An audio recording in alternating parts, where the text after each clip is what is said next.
Bom dia, turma. Aqui é a professora Elaine. E na aula de ciências de hoje, nós vamos falar sobre os ecossistemas e biomas. Esse conteúdo está no capítulo 22 do livro 6, a partir da página 300. Então, inicialmente, o que seria o ecossistema?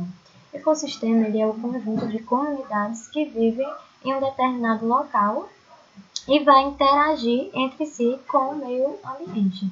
Então, o ecossistema ele vai ser composto por comunidades e as interações dessas comunidades com o meio ambiente, tá? Então, o ecossistema ele possui um sistema estável, equilibrado e autossuficiente. Além disso, é composto por componentes bióticos, que são os seres vivos, plantas, animais, dentre outros que vivem aí, são considerados seres vivos nesse ambiente, e também os fatores abióticos, ou seja, luz, água, solo, todos esses nutrientes aí que contribuem para que esses organismos continuem vivos. Então, em ecossistema, nós temos dois tipos. Nós temos o ecossistema terrestre e o ecossistema aquático. O ecossistema terrestre ele é composto pelos fatores abióticos, luz, temperatura, solo, vento, umidade, precipitação, latitude, altitude. E os ecossistemas aquáticos, como o próprio nome diz, são aqueles ecossistemas que ficam no ambiente de água. Então, ela pode ser em ambientes de água doce ou salgada, rios, mares, oceanos. E agora a gente vai estudar um pouquinho sobre esses ecossistemas aquáticos, tá? Então, os ecossistemas aquáticos, eles abrangem os ecossistemas de água doce, que são rios, lagos e geleiras, e também de água salgada, tá?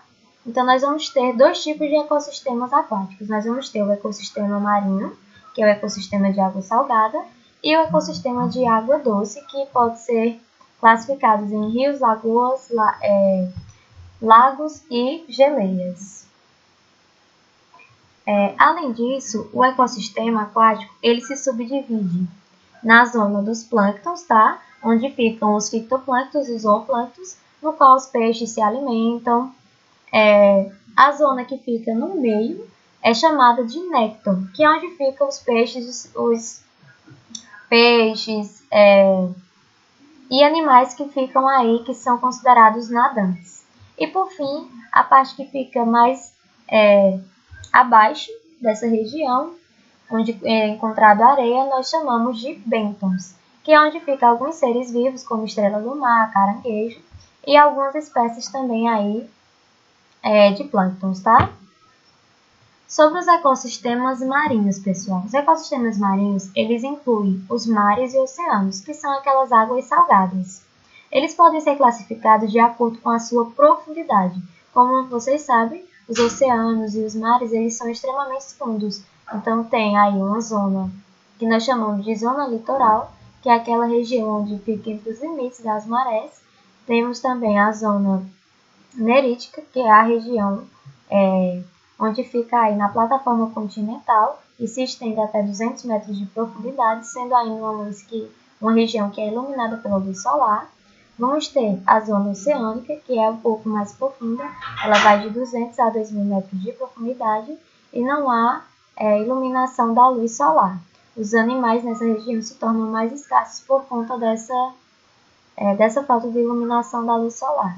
E por fim tem a zona bêntica, que corresponde aí ao fundo do mar, que é aquela região que não tem nenhuma quantidade de luz e fica aí habitado por algumas espécies que são muito difíceis de ser estudadas, porque é uma zona extremamente profunda. É a última região aí que fica no fundo do mar. É chamada de zona bêntica.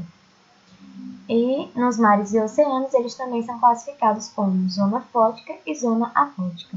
Zona fótica é aquela zona onde recebe luz solar. Zona afótica, ela não recebe raios de luz. Então, nessas regiões chamadas zona fótica, são regiões onde é mais encontrado aí uma diversidade de animais. Já na zona afótica, ela tem uma escassez por conta dessa incidência de luz, da falta da incidência de luz. Os ecossistemas de água doce, como eu falei para vocês, são classificados dentre os lagos, lagoas, geleiras. Além disso, também pode ser encontrado em reservatórios subterrâneos e rios, e eles são classificados como zona úmida, que são aquelas zonas que ficam em áreas próximas do solo, zonas lênticas, que são áreas de água pouco fluxo, que são geralmente um pouco paradas, como lagos e lagoas, e na zona lótica, que são aquela água que são de águas correntes, por exemplo, o processo que ocorre aí em rios e córregos. E agora nós vamos falar sobre os ecossistemas terrestres, tá? Nos ecossistemas terrestres nós vamos ter a interação do clima, temperatura, umidade do ar, pluviosidade, fatores edefáticos, que são solos, e os ecossistemas terrestres, eles são caracterizados por seus biomas.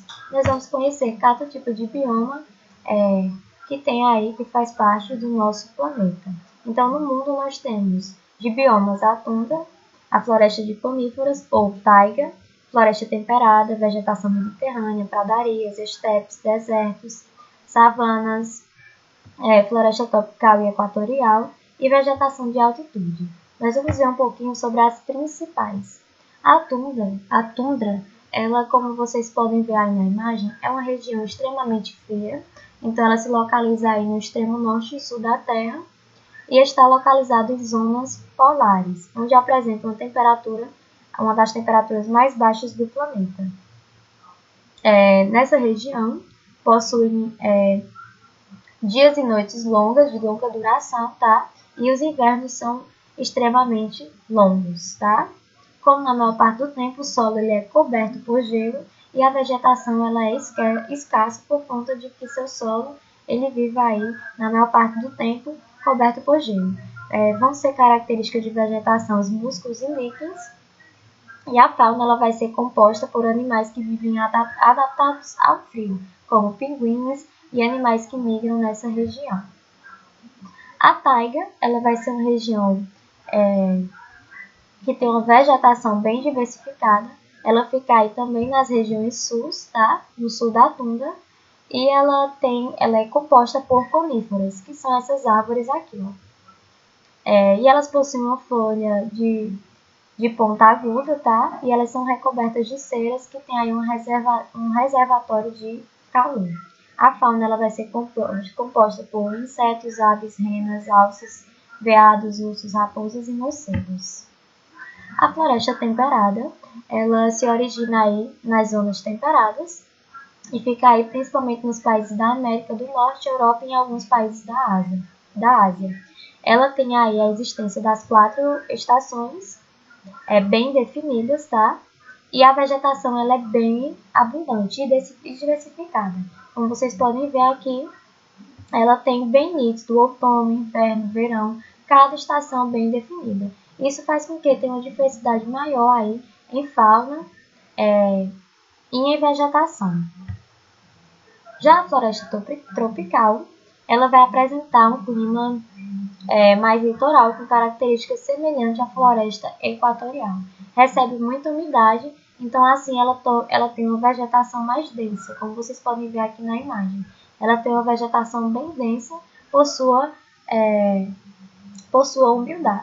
umidade.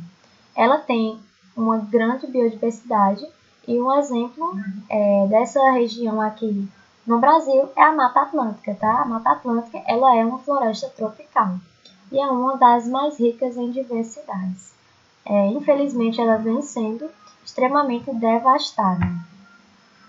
E os campos, pessoal? Os campos são muito comuns em áreas de clima subtropical e de relevos em que predominam as planícies. São muitos encontrados nos Estados Unidos e no sul do Brasil e em algumas regiões da Ásia. Em virtude da irregularidade e chuvas, esse bioma possui pouca ou nenhuma espécie herbácea ou arbórea. Ele é constituído principalmente por gramíneas, que são essas plantinhas bem baixinhas, que são as gramas, tá? E a fauna, ela não é diversificada. Geralmente é encontrado aí espécies que são bisões, roedores e aviões, e também é utilizada também essa região para agropecuária. Os desertos, pessoal, são aquela região que é localizada aí no clima árido e desérticos, tá? É uma região que tem pouca incidência de chuva, tem solos extremamente arenosos e tem uma escassez na vegetação. A fauna também é adaptada a essa região, tá? E nós vamos ter os lagartos, cobras, insetos e alguns camelos aí que sobrevivem nessas regiões. E para finalizar a aula de hoje, nós vamos falar sobre os biomas brasileiros. O bioma brasileiro, nós vamos ter o bioma da Amazônia, o bioma do Cerrado, o bioma da Caatinga, bioma do Pantanal, bioma da Mata Atlântica e bioma Pampa. Então aqui nós vamos fazer só um resuminho sobre a característica de cada bioma. O bioma da Amazônia, como o próprio nome diz, é composto pela maior floresta tropical do mundo, que é a floresta amazônica. Apresenta uma grande diversidade em espécies de vegetação e fauna e possui também a maior bacia hidrográfica do mundo. É uma região que tem um clima quente e úmido e a vegetação é bem diversificada. Já o bioma do Pantanal é uma das maiores planícies alagadas do mundo e apresenta uma grande biodiversidade. E ela faz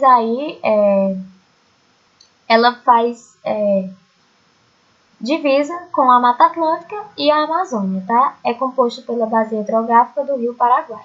O bioma da Pampa, que é o que fica aqui na região mais do sul, ele é conhecido como também Campos Suínos. Apresenta elevada potência hidrelétrica e o clima é subtropical. A vegetação é normalmente uniforme. O bioma do Cerrado, ele fica aqui na região mais no centro e ele é conhecido também como savana brasileira. Apresenta grande biodiversidade, tá? E um grande potencial de aquífero, ou seja, armazenação de água no subsolo. Abriga também as nascentes principais nessa região o clima ele vai ser tropical. O bioma da Caatinga, que é o bioma aqui da nossa região, tá? Que fica no Nordeste, é considerado o bioma mais seco do Brasil. É um bioma exclusivo do Brasil, então o bioma da Caatinga só tem aqui no Brasil, então é um bioma exclusivo nosso. E é caracterizado também pela ocorrência de rio intermitente e vegetação adaptada por conta desse bioma ser seco. A região também tem um clima semiárido. E para finalizar, o bioma da Mata Atlântica, que ele é composto por uma região da costura do Brasil, e hoje restam pelo menos 10% da Mata Atlântica. Então é uma região que vem sendo altamente desmatada. Então hoje só temos menos de 10% da Mata Atlântica nativa original. É uma região de clima tropical úmido e possui uma vegetação bem diversificada. Bom, pessoal, aqui alguns exemplos, tá? Algumas imagens. Aqui a gente tem a Amazônia, o bioma da Amazônia, a Mata Atlântica, temos também o Cerrado, Pantanal, Pampa e a Caatinga. Aqui é só para vocês verem mais ou menos a diferença de cada bioma que nós temos aqui no Brasil. E por hoje é só, pessoal. Peço que façam em atividade de ciências no livro, nas páginas 317, 318 e 319. E por hoje é só.